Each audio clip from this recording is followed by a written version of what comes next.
ഒരാളുടെ ജീവിത രീതിയാണത്. അദ്ദേഹം പറഞ്ഞില്ല, ഞാൻ അങ്ങനെ എടുക്കുന്നതാണ് ഞാൻ പറയാറുണ്ട്. ലേറ്റസ്റ്റ് ആയ കാര്യത്തിൽ നുണ പറയാൻ വയ്യ. എല്ലാം നുണയൊന്നുമല്ല.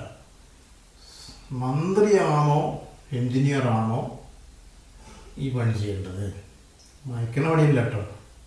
ഒരു കെട്ടിടത്തിൻ്റെ അപാകത ഉണ്ടെങ്കിൽ അതൊരു പെൻസിൽ വരെ അല്ല, അതൊരു മറ്റേ വലിയൊരു ചോലാണ്, ഒരു വിടവാണ്, പെയ്യുന്ന മഴ മുഴുവൻ അകത്ത് വരുന്നതിൻ്റെ ഒരു വിടവാണെങ്കിൽ അത് മന്ത്രി ഇങ്ങനെ ആക്കിയിട്ട് കഴിഞ്ഞു. അതിന് എൻജിനീയറിൻ്റെ വരുന്നത് വെച്ചു അതിലെവിടെയാണോ ഒരു ദൈനംദിന രീതി എന്നുള്ളൊരു നുണ? അത് അദ്ദേഹം സമ്മതിക്കുന്നുണ്ട്, ഞാനിടയ്ക്ക് നുണ പറയാറുണ്ട്. അങ്ങനെ ഇടയ്ക്കിടയ്ക്ക് പറയുന്ന നുണയില്ലേ, ഒരു നുണയാണ് അദ്ദേഹത്തിന് വലിയ പ്രശ്നമാക്കിയത്. കാരണം അതിലെ കഥാപാത്രം, നുണയിലെ കഥാപാത്രം വന്നിട്ട് അങ്ങനെയില്ല എന്ന് പറഞ്ഞാൽ പോയില്ലേ. സുധാകരേട്ടൻ്റെ ഫേസ്ബുക്ക് പോസ്റ്റ് കാണുമ്പോൾ ഈ കക്ഷി ആദ്യം പറഞ്ഞു അത് അദ്ദേഹത്തിൻ്റെ അല്ല, അദ്ദേഹത്തിന് അങ്ങനെ ആ ടൈപ്പ് പരിപാടിയില്ല, ഫേസ്ബുക്ക് തന്നെ ഇല്ല, ഫേസ്ബുക്ക് പേജും ഇല്ല, ദുസ്വഭാവങ്ങളൊന്നുമില്ല, അതൊരു മനുഷ്യനാണ്.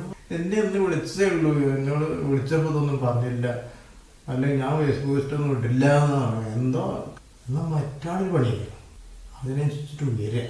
എന്തായാലും സത്യങ്ങളുടെ ഈശ്വരൻ എന്നുള്ള പേരിൽ തന്നെയുള്ള ആളെ അവഹേളിക്കാതിരിക്കാൻ ഞങ്ങളങ്ങനെയൊക്കെ എല്ലാം പറഞ്ഞിട്ടുണ്ടോ ഞാൻ. അതുകൊണ്ടൊന്നും ഇപ്പോൾ കേസ് തീരില്ലല്ലോ.